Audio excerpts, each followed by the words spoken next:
사랑과 마음 상담센터에서 보내드리는 성령 안에서 믿음에 작아진다는 시간입니다. 우리는 지금 로마서 9장을 살펴보고 있습니다. 13절까지 살펴보는데요. 우리는 참 어려운 이야기를 듣습니다. 하나님의 선택을 이야기할 때 우리는 하나님의 마음대로 아니야? 사실 이 말을 우리 입장에서 약간 비아냥거리거나 이런 식의 의미를 담아서 얘기를 합니다. 하나님의 선택이 없으면 우리는 구원받지 못하고 예수를 믿을 수도 없어요. 이런 말을 들을 때 내가 할 일이 없잖아. 우리는 통상 이렇게 얘기를 합니다.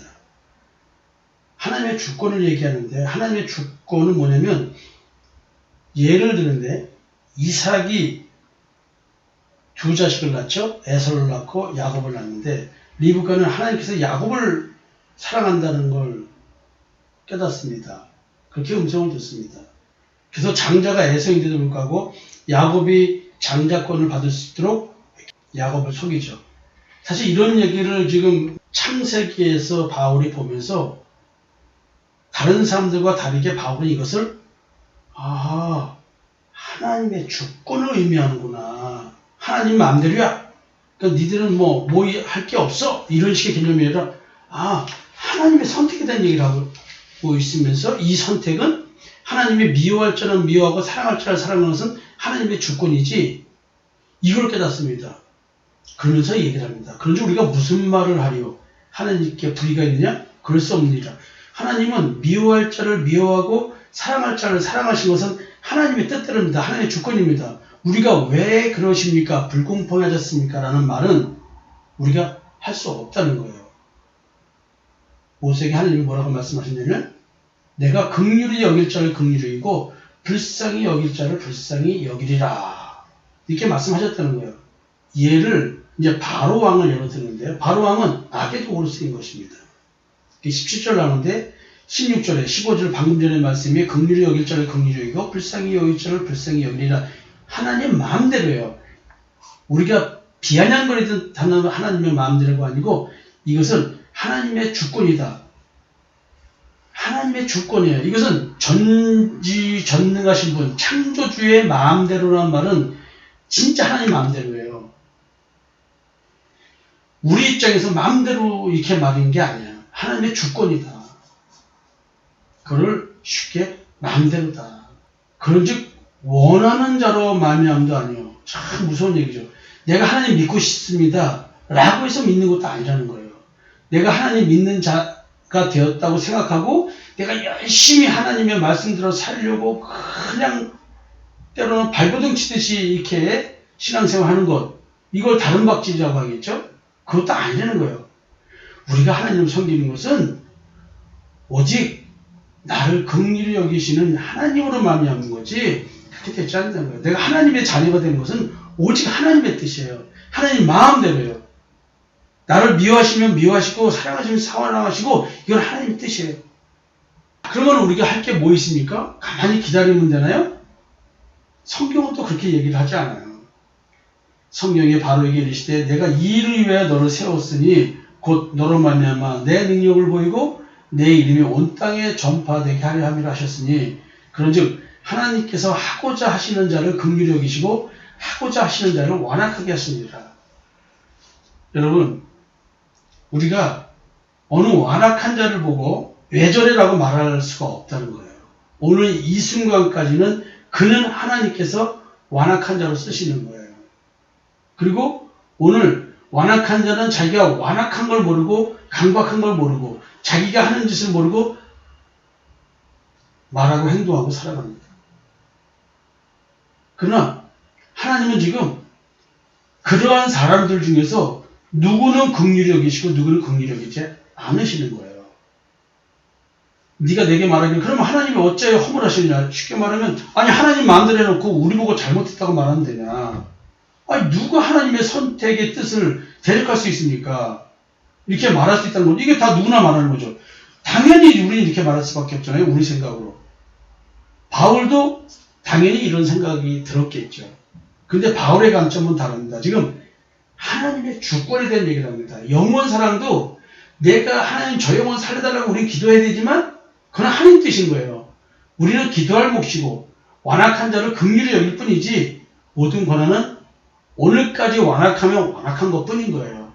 주권은 하나님이에요. 내가 그렇게 영혼 사랑한다고 해서 사랑하게 돼서 그 사람이 하나님을 믿는다? 그러면 바울이 원하는 자로 말미암도 아니요 다른 박질하는 자로도 말미암지 않다 이런 말을 하질 않아요. 도리어 하나님이 어째 우리 허물하시느냐, 우리에게 어떻게 심판하시고 우리에게 죄를 묻을 수 있느냐, 하나님 마음대로 해놓고 누구 잘못이야? 하나님 잘못이. 이렇게 말할 수 없다는 거예요. 그래서 20절에 사람아 네가 누구기에 감히 하나님께 반문하느냐. 지음을 받은 물건이 지은 자에게 어찌 나를 이같이 만들었느냐 말하겠느냐. 그러니까 우리가 이런 생각을 하면 오늘 나를 핍박하고 나를 미워하고 원망하고 뭐 지금 자기가 뭘 하는지를 모르고 살아가는 사람, 흑암에서 살아가는 사람들, 눈이 어두워서 살아가는 사람들, 그럼 우리가 뭐라고 해요?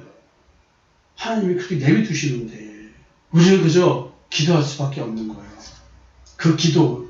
그래서 하나님의 사랑을 받은 자는 바뀌는데 어떻게 바뀌냐면 스스로가 이런 노래를 부르는 거예요.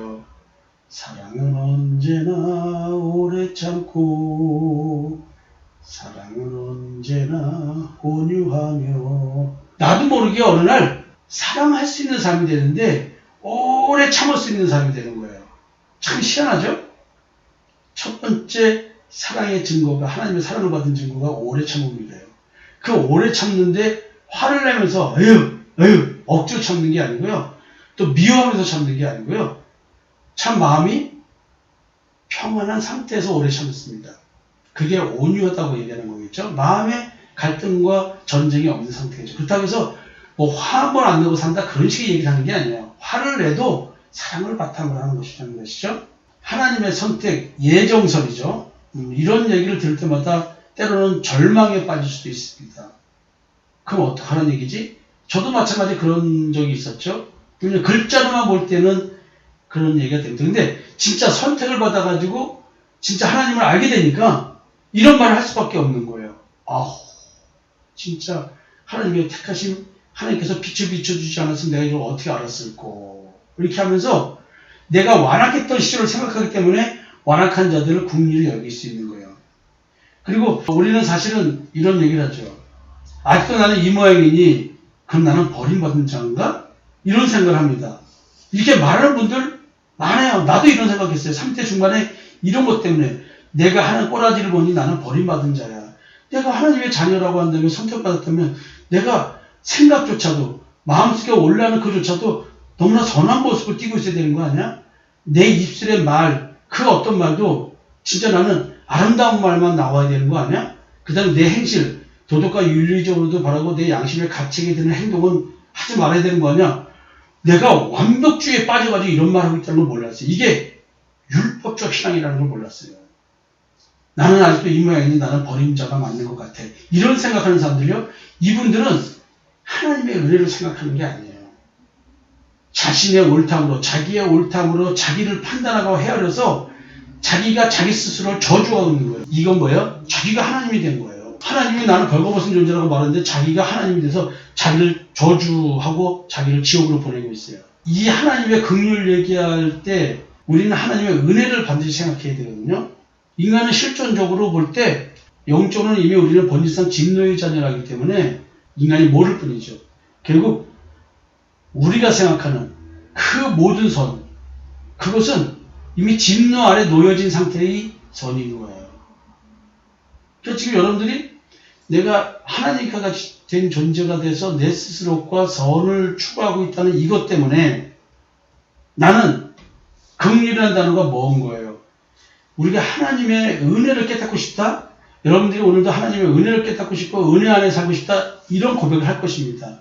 그런데 하나님의 은혜 안에 살려면요, 전제조건이 뭔지 아세요?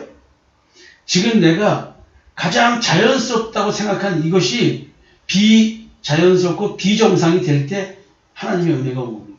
내게 하나님의 은혜가 올 때는 내가 지금까지 살고 있던 이 모든 것들이 자연스럽지 않고 비정상으로 바뀌어버린다는 것이에요. 내가 진짜 하나님의 은혜 안에 있다고 한다면 나는 오늘 나 자신을 비정상으로 여겨야 된다는 거예요. 이게 어려운 얘기죠. 토기장이가 진흙 한 덩이로 하나는 귀 있을 그릇을 하나는 철 있을 그릇을 만들 권한이 없겠느냐. 그러니까 토기장이 만들어내는 거예요. 오늘 우리가 교회를 다니면서 하나님의 말씀을 듣습니다. 그 어느 누구보다도 귀 있을 그릇이 될 가능성이 제일 많은 것이죠. 근데 교회 자체를 나오지 않고 혼자서 이런 하나님의 은혜를 깨달을 수 있을까요? 성경에 대해서 모르고 깨달을 수 있을까요? 물론 아브라함은 뭐 성경 읽고 깨달았습니까? 하나님은 오셔서 깨달았지. 사실 우리가 성경을 보고 깨닫는 것도요, 하나님께서 성령을 주셔야지만 깨닫게 되는 것입니다. 여러분들이 이걸 알고 좀 성경도 있고 말씀을 좀 들었으면 좋겠어요. 22절입니다. 만일 하나님이 그의 진노를 보이시고 그의 능력을 알게 하고자 하사 멸하기로 준비된 진노의 그릇을 오래 참으심으로 관용하시고 또한 영광받기 예비하신 바 긍휼의 그릇에 대하여 그 영광의 풍성함을 알게 하고자 하셨을지라도 무슨 말을 하리요? 우리는 할 말이 없다는 거예요. 바로를 통해서 우리로 하여금 하나님의 역사를 느끼고 깨닫고 보게 만드신 거예요. 바로가 강팍하고 완악한 마음으로 하나님의 백성들을 놔주지 않잖아요. 그걸 통해서 기적의 역사들을 보여주시죠. 10가지 재앙을 통해서 놓아주지 않으면 안 되게끔, 출애굽을 하게끔 해주지 않으면 안 되게끔, 그 바로의 완악하고 강팍함을 통해서 하나님은 지금 하나님의 기적을 보여주고 계시는 거예요. 이걸 너무 큰 사건으로 보지 마시고 내 삶의 사건으로 가져오신다고 한다면 오늘 내 주변에 내 가까운 가족, 내 아내일 수 있고 내 남편일 수 있고 부모일 수 있고 자식일 수 있고 형제일 수 있습니다. 누군가가 너무나 완악하고 강팍할 수 있는데 그걸 통해서 도리어 하나님은 우리에게 하나님이 어떠한 분인지를 보고 느끼고 깨닫게 해주신다는 것이죠. 그러면 주변 한번 보시면서 지금 공독해드린 멸하기로 준비된 진노의 그릇인지 긍휼의 그릇인지 한번 보십시오. 그건 대화해 보면 알아요. 율법주의자냐 복음주의자냐, 복음도 그냥 말만 복음주의자냐, 진짜 마음과 양심을 예수의 피부를 믿고 성령의 역사로 예수 그리스도의 십자가의 대세고 은총을 확실히 믿고 고백하는 사람들이냐, 거짓말이 아니라는 것이죠. 겉말로는 언어가 있기 때문에 논리적으로 다 잡아낼 수 있습니다. 그러나 그 사람이 정말로 마음이 변했느냐, 이것은 다릅니다. 그래서 이제 진노의 그릇, 긍휼의 그릇 얘기하면서 이 그릇은 우리라고 말합니다. 그릇이 우리다. 그 질그릇에 보배가 담겼다고 하잖아요. 이 질그릇이 우리의 마음을 말하는데 이 그릇은 우리를 말한다. 유대인 중에서뿐 아니라 이방인 중에서도 불신자니라. 호세아에 그래도 이르기를 내가 내 백성이 아닌 자를 내 백성이라 사랑하지 아니한 자를 사랑한 자라 부르리라. 이스라엘 백성들이 이방이라고 개돼지 취급한 그 사람들 중에도 내 자녀가 있다는 거예요. 하나님의 사랑받는 자들이 있다는 겁니다. 너희는 내 백성이 아니라 한 그곳에서 그들이 살아계신 하나님의 아들이라 일컬음을 받으리라 함과 같습니다. 이것이 지성소와 성소의 휘장을 찢음으로써 구분하지 않았다는 것이지요. 지성소와 성소가 합쳐졌다는 말을 하는 거예요. 마음과 양심이 합쳐졌다. 요 말의 의미를 이방인과 유대인을, 이스라엘 백성들을 구분하지 않는 걸로 하나가 되게 한 걸로 말합니다. 진짜 하나님을 믿는 자들은 지성소에서 하나님을 만나는 거잖아요. 우리는 태어날 때부터 이 지성소에 하나님이 계신 게 아니고 마귀가 하나님인 척하면서 거짓된 나의 자기를 만들어내서 자기 계열적, 자기를 속이는 존재를 만들어버린 거죠. 우리는 그걸 모르고 의식세계에서 바르게 살려고 노력하면서 내 마음이 진실하다고 착각하게 만드는 것. 이제 이런 거에 대한 얘기를 좀 하고 있죠. 하나님은 이방인이나 유대인이나 구분을 두지 않으셨어요, 사실은. 또 이사야가 이스라엘에 관하여 외칠 때 이스라엘 자손들의 수가 비록 바다의 모래 같을지라도 남은 자만 구원을 받으니, 그러니까 육체의 자손이 아브라함의 자손이 아니라는 것이죠. 예수 그리스도가 오직 아브라함의 씨, 그 한 분이라는 거죠. 그래서 예수 믿는 자가 아브라함의 자손이다. 그 말을 한다는 거예요. 명년에 언약을 세운다. 이삭, 언약을 낳은 자가 이삭이다. 그걸 이제 예수 그리스도를 말하는 것이죠. 아무리 육체로 많은 자식을 낳았어도 남은 자만 구원받는다. 선택된 자들만 구원받는다. 근데 그게 뭐냐면 믿음이죠. 믿는 우리는 저 안식에 들어가도다. 예수 그리스도의 십자가의 대속의 은총을 믿는 자들에 대한 이야기겠죠.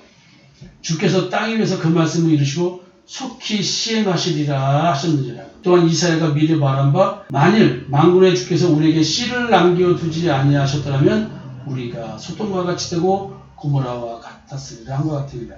결국 이 소돔과 고모라가 씨가 없다는 얘기잖아요. 씨가 없다는 얘기는 씨가 예수 그리스도를 말하기 때문에 소돔과 고모라가 동성애가 만연한 곳이라고 하잖아요.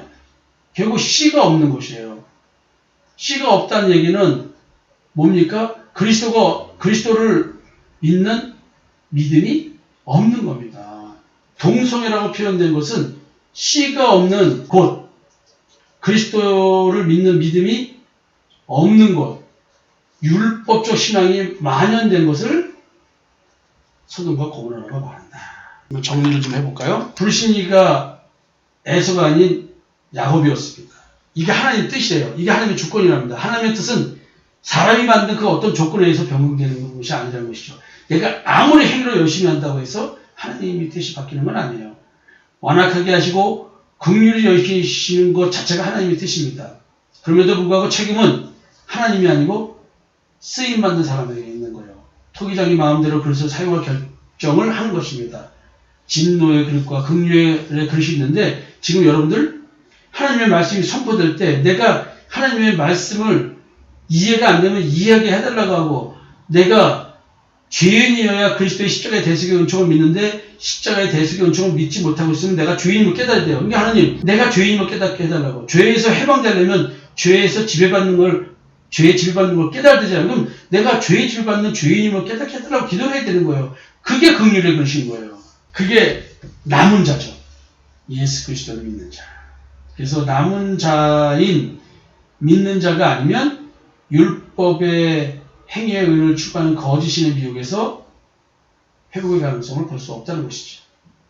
그래서 결국 소돔과 고모라는 앞에서 말씀드린 것처럼 율법적 신앙이 만연된 사회로서 십계명의 제2계명을 줄수하는 사회를 말합니다. 그러니까 우상숭배죠. 자기 탐심으로 사는 세계죠. 근데 이게 다 이 탐심을 가리기 위해서 선악을 악한 나무의 열매를 열심히 먹는 나라, 그런 장소, 그런 무리들이 모인 것, 그걸 소돔과 고모라라고 표현하고 있는 것입니다. 참 어려운 얘기인데요. 그래도 로마서 지금 체크해보면 그래도 잘 느끼고 깨닫고 계셔서 너무 좋습니다. 여러분들이 로마서를 들으시면서 어렵지만 자기 신앙과 좀 비교해 보시면서 내 신앙의 진실성을 찾으려고 노력해 보시고 기도해 보십시오. 그리고 오늘은 하나님, 제가 긍휼의 그릇이 되게 하여 주시옵소서. 내가 어떤 존재인지 더욱더 느끼고 깨달아서 오직 하나님의 긍휼만 바라보는 자 되게 해달라고 기도했으면 좋겠습니다. 기도하신 분들은 단체 카톡에 기도했습니다. 이런 말 좀 남겨주세요. 여러분 사랑합니다. 좋은 하루 되세요.